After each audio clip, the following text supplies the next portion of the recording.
सोचिए, आपने 5-6 साल मेहनत की। कभी सुबह 5 बजे उठकर पढ़ाई की, कभी रात के 2 बजे तक किताबें खोलीं। घर वालों ने अपनी ज़रूरतें रोक कर आपकी तैयारी कराई। फिर एक दिन आपका सिलेक्शन हो गया, सरकारी नौकरी मिल गई।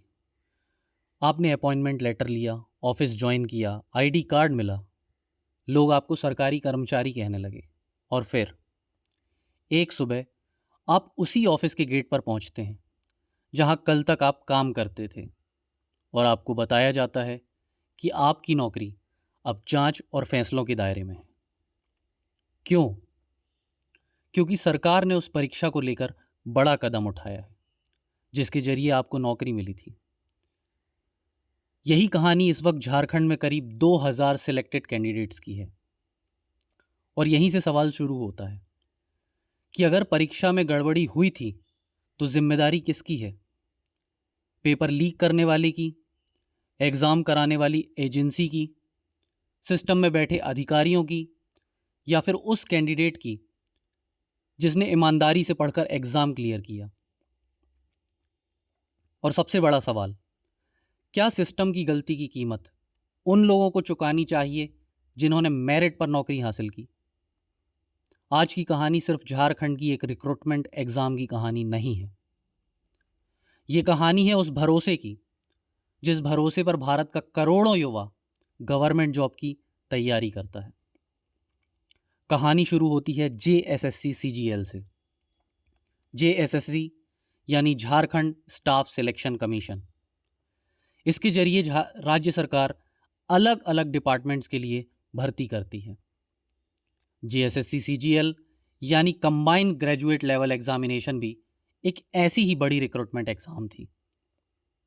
इस परीक्षा की कहानी सीधी नहीं रही। रिक्रूटमेंट प्रोसेस कई साल पहले शुरू हुआ। फिर परीक्षा को लेकर कंट्रोवर्सीज आई, पेपर लीक और इरेगुलरिटीज के आरोप लगे। पहले एग्जामिनेशन प्रोसेस में विवाद हुआ और बाद में सितंबर 2024 में परीक्षा दोबारा आयोजित हुई।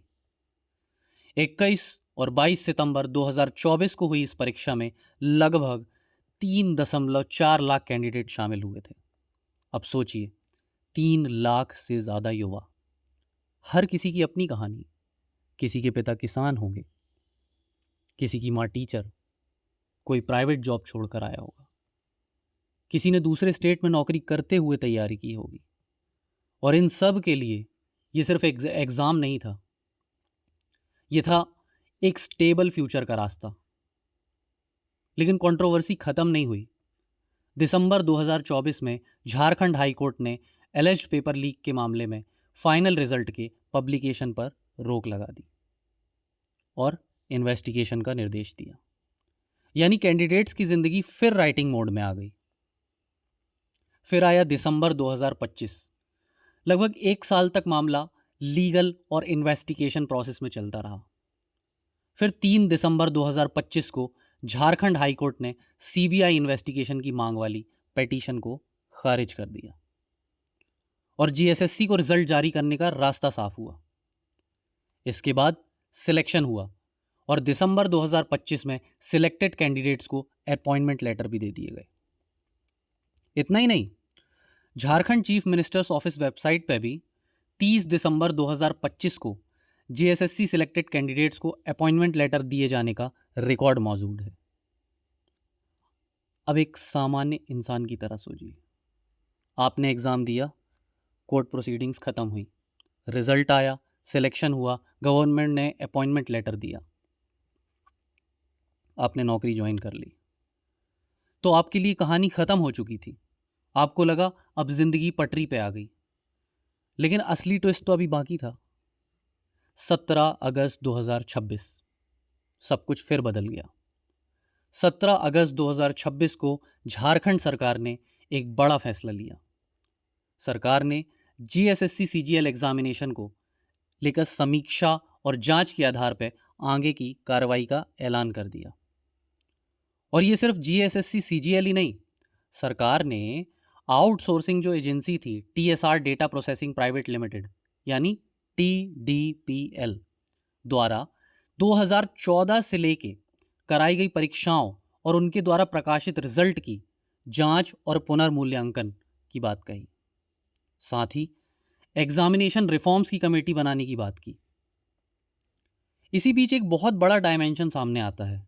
सरकार ने एक सूची जारी की जिसमें बताया गया कि झारखंड लोक सेवा आयोग यानी जेपीएससी और झारखंड कर्मचारी चयन आयोग यानी जेएसएससी द्वारा आयोजित 44 भर्ती परीक्षाएं यानी 44 ऐसी हैं जिन्हें शिकायतों, अनियमितताओं और सीआईडी या एसआईटी की जांच के बाद रद्द किया जा चुका है। यानी यह मामला सिर्फ एक परीक्षा तक सीमित नहीं है, बल्कि एक बड़े सिस्टम की जांच की तरफ इशारा करता है। सरकार का कहना है कि सीआईडी और एसआईटी की इन्वेस्टिगेशन में कुछ गंभीर पहलुओं की ओर संकेत मिले हैं और यहीं से एक दूसरा प्रोटेस्ट शुरू हो गया। पहले प्रोटेस्ट कर रहे थे वो स्टूडेंट्स जो कहते थे एग्जाम में गड़बड़ी हुई है, इसे कैंसिल या री एग्जामिन करो।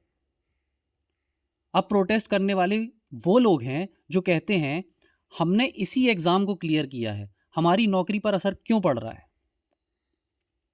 एक तरफ जस्टिस फॉर एग्जाम एस्पिरेंट था और दूसरी तरफ सिक्योरिटी फॉर सिलेक्टेड कैंडिडेट्स, और दोनों तरफ युवा ही हैं। अब जरा दो कहानियों पर नजर डालते हैं। ये दोनों कहानियां आज यानी 19 अगस्त 2026 के इंडियन एक्सप्रेस के फ्रंट पेज पर छपी हुई हैं। पहली कहानी है रोशन कुमार की। रांची में भारी बारिश के बीच कई कैंडिडेट्स झारखंड मंत्रालय के बाहर खड़े थे। उनमें एक थे रोशन कुमार, उम्र करीब 30 साल। उन्होंने 2019 से गवर्नमेंट एग्जाम की तैयारी की थी। उनका परिवार फाइनेंशियली बहुत मजबूत नहीं था। उनके पिता छोटी सी पान की शॉप चलाते हैं, माँ एक पैरा टीचर है। रोशन ने कई एग्जामिनेशन दिए और आखिरकार जीएसएससी सीजीएल में सिलेक्शन हो गया। फिर जनवरी 2026 में उन्होंने गवर्नमेंट सर्विस ज्वाइन की। मतलब जिस चीज़ के लिए उन्होंने वर्षों मेहनत की थी वह फाइनली मिल गई।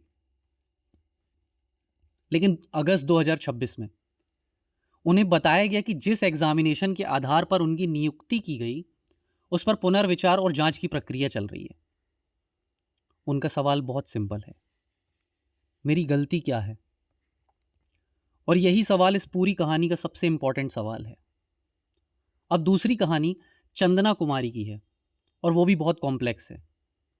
उन्होंने जेएसएससी सीजीएल क्लियर किया और रांची में जूनियर सेक्रेटेरिएट असिस्टेंट के रूप में काम कर रही थी।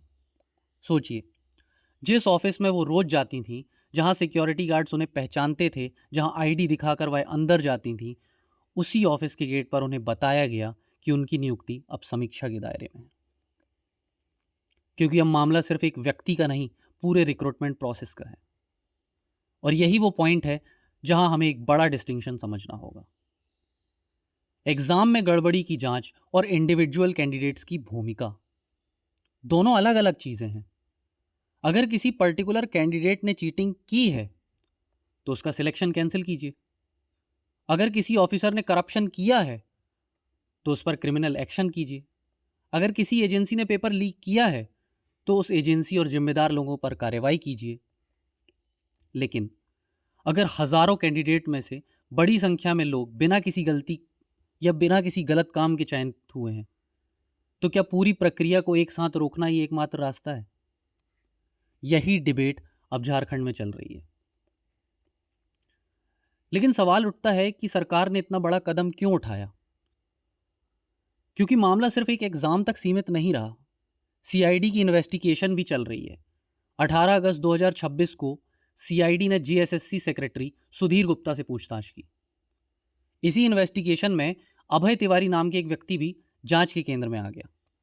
रिपोर्ट के अनुसार अभय ने पहले टीडीपीएल में मार्केटिंग मैनेजमेंट से जुड़ा और बाद में गवर्नमेंट सर्विस में ब्लॉक सप्लाई ऑफिसर के रूप में काम कर रहा था। सीआईडी के मुताबिक उसके कई कॉम्पिटिटिव एग्जाम में चयन लेकर भी जांच की जा रही है और इन्वेस्टिगेशन में एलिज्ड रेट चार्ट्स की भी बात सामने आई है, जिनमें कॉम्पिटिटिव एग्जाम्स में सिलेक्शन के लिए कथित तौर पर रकम का उल्लेख किया गया है। ध्यान रखिए, ये सभी बातें जांच और आरोपों के स्तर पर हैं।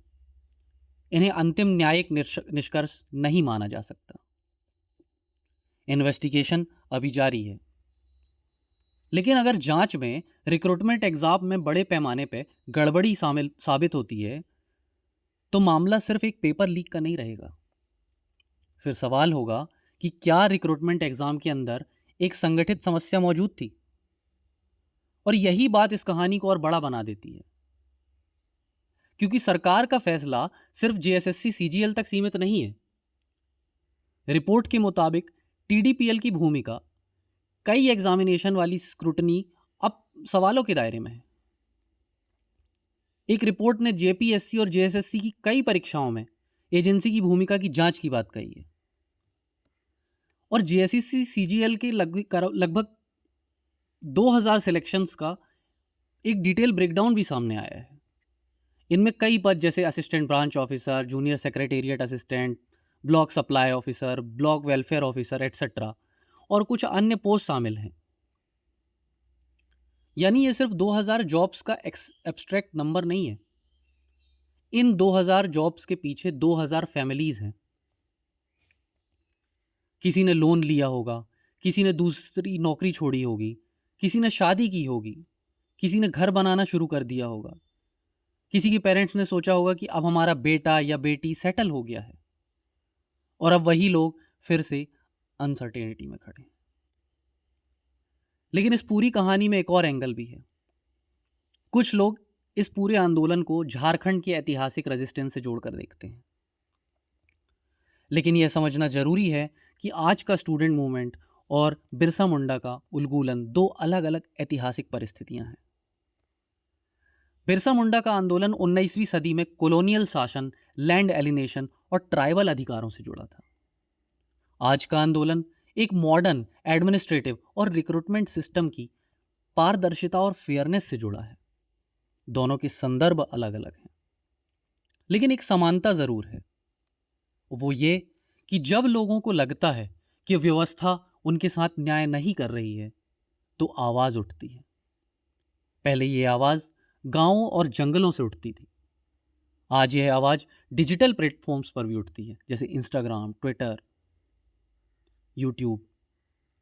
सोशल मीडिया ने इस आंदोलन को भी बदल दिया है। आज किसी पेपर लीक या रिक्रूटमेंट विवाद की खबर तुरंत फैल जाती है।